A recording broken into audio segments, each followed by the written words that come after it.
Air India విమానాలు ఎందుకు రద్దయ్యాయో తెలిస్తే షాక్ అవ్వాల్సిందే. అసలు ముందు ఎందుకు రద్దయ్యాయనే దానికన్నా ముందర ఎన్ని రద్దయ్యాయో చూసుకుందామంటే, director general of civil aviation కార్యాలయం చెప్పిన దాని ప్రకారం 66 Boeing 787 Dreamliner flights cancel అయినాయి. అంటే అహ్మదాబాద్లో ప్రమాదానికి దుర్ఘటనకు గురైన 787 డ్రీమ్ లైనర్ తరహా హెవీ బాడీ ఫ్లైట్స్ అన్నమాట ఇవి. వాటిని మొత్తం 66 ఫ్లైట్స్ని క్యాన్సిల్ చేశారు. ఏది ఎయిర్లైన్స్ క్యాన్సిల్ చేసింది, ఎయిర్ ఇండియాని క్యాన్సిల్ చేసింది జూన్ 12 నుంచి. At least 13 air India Dreamliner flights including one on the Ahmedabad London route that was restarted after a fatal crash on June 12 were grounded due to technical or operational issues on Tuesday చెప్పింది DGCA. మొత్తం 13 ఈ dream liner model విమానాలని ఆపేశారు. And June 12 ప్రమాదం జరిగిన తర్వాత మరుసటి రోజు take off ready అయిన దాన్ని కూడా ఆపేశారు. అంటే ఓవరాల్గా 66 బోయింగ్ అనమాట. బోయింగ్లో 787 మోడల్స్ ఎక్కువ ఉన్నాయి. అండ్ రెగ్యులేటరీ చెక్స్ తర్వాత and the closure of airspace on some sectors continue to disrupt the airline schedules. తప్పదు మరి, ఇన్ని క్యాన్సిల్ అయ్యాయంటే ఏ రకమైన ఇబ్బందులు ఉంటాయనేది. ఇంకా ఏం చెప్తారంటే the type of air craft involved in the crash, ఆ మోడల్స్ని ఉన్న ఫలంగా ఆపేశారు. డీజీసీఏ డైరెక్ట్ చేసింది ఎయిర్ ఇండియాకి, ఎయిర్లైన్స్ కూడా ఒప్పుకుంది. Since June 12 among 83 cancellations involving the airlines broader wide body flight. చూసాం కదా, అదే చాలా హెవీ బాడీ ఉంటుంది. దాన్ని మేనేజ్ చేసేప్పుడు సాంకేతిక సమస్యలు తలెత్తే అవకాశాలు ఉన్నాయని జాన్ బార్నెట్ అని ఒక ఆయన బోయింగ్లో 30 ఏళ్ల పాటు పనిచేసి క్వాలిటీ మేనేజర్గా రిటైర్ అయిన ఆయన చెప్పుకుంటూ వచ్చాడు. వాళ్ళ ఎంప్లాయీస్, అందులో టెక్నీషియన్స్ విపరీతమైన ఒత్తిడిలో ఉండేవాళ్ళు. ఒక్కోసారి వివిధ డస్ట్బిన్స్లో జరిగే తుక్కును కూడా తీసుకొచ్చి వాడేవాళ్ళు. అంత ఒత్తిడితోటి చేసినప్పుడు వాటి క్వాలిటీ ఎలాగుంటుందనేది ఆయన క్వశ్చన్ చేసినందుకు గాను, లీగల్గా క్వశ్చన్ చేసినందుకు గాను ఆయన అనుమానాస్పద మృతి. లాస్ట్ ఇయర్ ఆయన అమెరికాలో అనుమానాస్పద మృతి చెందారు. అయితే పోలీసులు చెప్పేదంటే ఆయన సూసైడ్, సొంత పిస్టల్తో కాల్చుకొని చనిపోయాడని చెప్పేసి. బట్ వాళ్ళ కుటుంబ సభ్యులు దాన్ని మళ్ళీ లా సూట్ వేశారు. అది నడుస్తుంది. జాన్ బార్నెట్ చెప్పిన దాని ప్రకారం బోయింగ్ 787 కానీ, బోయింగ్ 777 కానీ, బోయింగ్ 787 డ్రీమ్ ఆ తయారీలోనే లోపాలు ఉన్నాయని అది మొదటి నుంచి ముత్తుకుంటా వస్తున్న విషయం. సరే, ఆ విషయం పక్కన పెడితే జూన్ 12న airline operated 90 wide body flights ఇలాంటివి.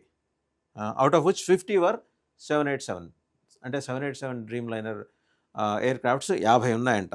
Out of these 6 were cancelled including 5 Dreamliners. ఆ 50లో 5 డ్రీమ్ లైనర్స్, 6 క్యాన్సిల్ చేస్తే 5 Dreamliners. To be sure such cancellations are not new to the airline. మామూలే, ఎనీ ఎయిర్లైన్స్ అలా cancel చేస్తూనే ఉంటాయి. కానీ ఇంత భారీ మొత్తంలో క్యాన్సిల్ చేయడం అనేది ఇదే మొదలు. According to figures presented in Parliament, air India averaged around 4 cancellations per day due to technical or operational reasons in 2024.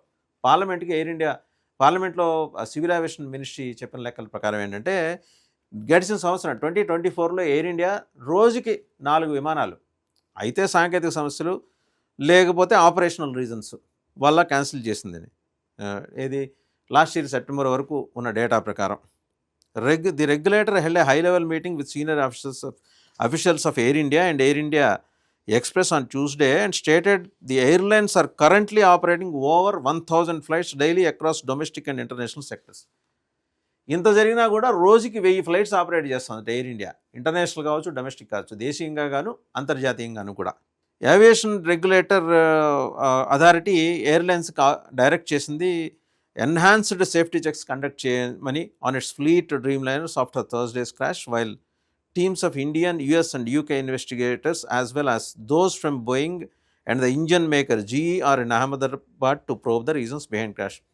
Experts వచ్చారు ఈ క్రాష్ జరగడానికి గల కారణాలు. యుఎస్ నుంచి వచ్చారు, United states of America, United Kingdom నుంచి వచ్చారు.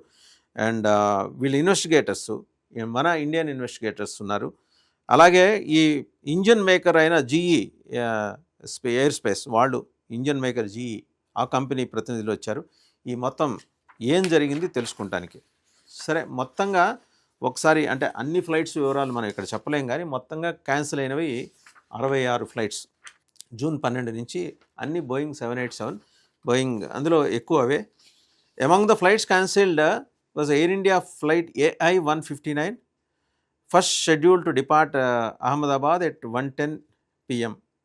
ఎప్పుడు ఇది ట్యూస్డే నాడు. A delayed departure set for 3 PM was cancelled due to the unavailability of the aircraft. స్పష్టంగా ఎయిర్క్రాఫ్ట్ అంటే లభ్యత లేదు, దొరకలేదు అని కాదు, లభ్యత లేదు. రీజన్స్ ఒకటే, సెక్యూరిటీ ఆర్ ఆపరేషన్ రీజన్స్, అంతకుమించి ఎయిర్లైన్స్ చెప్పలేదు. Adding that the jet that was meant to fly on the route had arrived late from London. Reason ఏంటంటే లండన్ నుంచి వచ్చింది, బాగా ఆలస్యంగా వచ్చింది కాబట్టి అందువల్ల ఈరోజు ఆపరేట్ చేయలేమని. Air space restrictions and additional precautionary checks had led to a delay in the turn around of aircraft, A spokes person said. వచ్చిన తర్వాత మళ్ళీ రెగ్యులర్ చెక్స్ ఉంటాయి, అలాగే ఎయిర్ స్పేస్ రిస్ట్రిక్షన్స్ ఉంటాయి, ఎందుకంటే టైం దొరకాలి, అలాగే రన్వే దొరకాలి, ఇన్ని కారణాలు ఉంటాయి. రన్వే దొరకడం అనేది ఆపరేషన్ రీజన్స్, చెక్స్ అనేవి టెక్నికల్ రీజన్స్. అవి compulsory mandatory checks need to be carried out. ఈ AI-170 from London Gatwick to Amritsar of 17 June stands cancel, అది కూడా చెప్పారు. ఇవి మొత్తంగా అకార్డింగ్ టు DGCA ఇంకేం చెప్పిందంటే 24 of the companies 33 dream liners have undergone this checks as of Tuesday. మొత్తం 33 dream liners ఉంటే అందులో 24 డ్రీమ్ లైనర్స్ని మంగళవారం నాటికి చెక్స్ కంప్లీట్ అయినాయి. An additional 2 aircraft are planned for completion today with 1 more scheduled for tomorrow. The remaining 6 aircraft include 2 aircraft which are presently AOG at Delhi. సరే, మొత్తానికి అన్నీ check చేస్తాము, చెక్ చేయకుండా పంపించేది లేదని DGCA director general civil aviation చెప్పుకుంటూ వస్తున్నారు. వీటన్నిటితో పాటు మొత్తం క్యాన్సిలేషన్స్ ఎక్కడెక్కడివి క్యాన్సిల్ అయినాయంటే Delhi Dubai, Bengaluru London Heathrow, Delhi Vienna, అలాగే ఢిల్లీ ఇండోర్ ఢిల్లీ, అవి అంతర్జాతీయ విమానాలు. ఇక దేశీయంగా Delhi Indore Delhi, Delhi Trivandrum Delhi, Delhi Mumbai Delhi and Delhi Hyderabad Delhi were cancel due to weather reasons, అది వాళ్ళు చెప్తుంది. సో అది సేఫ్టీ ఎక్స్పర్ట్ మోహన్ రంగనాథన్ చెప్పుకుంటూ వచ్చారు. సో ఓవరాల్గా జరిగింది ఈ విషయం. ఈ ఫ్లైట్స్ క్యాన్సిలేషన్ వెనక ఎయిర్లైన్స్కి ఒక రీజన్ ఉంటే DGCA ఒక రీజన్ చెప్తుంది అండ్ ఎక్స్పర్ట్స్ వేరే రీజన్ చెప్తున్నారు. ఏదైనా ఇవన్నీ సమప్ చేయాలి, US నుంచి UK నుంచి వచ్చిన ఎక్స్పర్ట్స్ ఏం చెప్తారనేది. అండ్ ఇంకోటి ఏంటంటే చాలా అస్టానిషింగ్, వాల్ స్ట్రీట్ జర్నల్ ఒక రిపోర్ట్, ఒక కథనం, వార్తా కథనం ప్రచురించింది, WSJ వాల్ స్ట్రీట్ జర్నల్. దాన్ని ఉటంకిస్తూ హిందుస్థాన్ టైమ్స్ కూడా మరొక స్టోరీ క్యారీ అవుట్ చేసింది. ఏంటంటే 2 ఇంజన్లు ఫెయిల్ అయినప్పటికీ కూడా పైలట్స్ దాన్ని ఆ థ్రస్ట్ని అడ్రస్ చేయడానికి పైలట్స్ దగ్గర వేరే మెకానిజం ఉంటుంది, ర్యాట్ అని. ఆ మెకానిజం కూడా ఫెయిల్ అయింది. దాని వెనకాల కుట్రకోణం ఉండి ఉండొచ్చు అనే అనుమానాలని, సందేహాలను చాలా బలంగా రాయిటర్స్ కథనం వ్యక్తం చేసింది. దాంట్లో వాళ్ళు ఏం రాసుకుంటూ వచ్చారంటే dream liner had it's emergency power generator operating when it crashed last week in India's Ahmedabad, according to the wall street journal which has reported on Wednesday citing people familiar with the probe. ఈ దర్యాప్తుతోటి ఇటువంటి సంఘటనలు, దుర్ఘటనలు జరిగినప్పుడు ఆ దర్యాప్తులో అనుభవం ఉన్న నిపుణులు చెప్పిన మాటని ఉటంకిస్తూ వాళ్ళు ఏమన్నారంటే emergency power generator operating when it crashed last week in India's Ahmedabad, అది ఆపరేట్ అయి ఉండాల్సింది అనే మాట ప్రస్తావిస్తూ Boeing said it will differ to India's aircraft accident investigation bureau. మనకు ఒక యాక్సిడెంట్ ఇన్వెస్టిగేషన్ బ్యూరో ఉంది, aircraft accident investigation bureau, AAIB అని. వాళ్ళు ఈ విషయాన్ని లేవనెత్తినప్పుడు బోయింగ్ దాన్ని డినై చేసింది. Boeing engine maker GE aerospace వాళ్ళు ఏమంటారంటే అసలు రెస్పాండ్ కాల.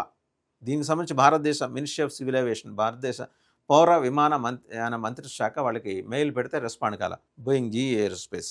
బోయింగ్ ఏమో మీరు లేవనెత్తిన అభ్యంతరాలని మేము అంగీకరించబోమని బోయింగ్ చెప్తోంది. India's aircraft accident investigation bureau AAIB. Reuters tariff watch news letter, దాంట్లో మనకి వచ్చిన వివరాలు ఏంటంటే India's federal civil aviation ministry did not immediately respond to Reuters email seeking comment. సరే, మన మినిస్ట్రీ రాయిటర్స్ వాళ్ళు అడిగిన దానికి రెస్పాండ్ కాలేట.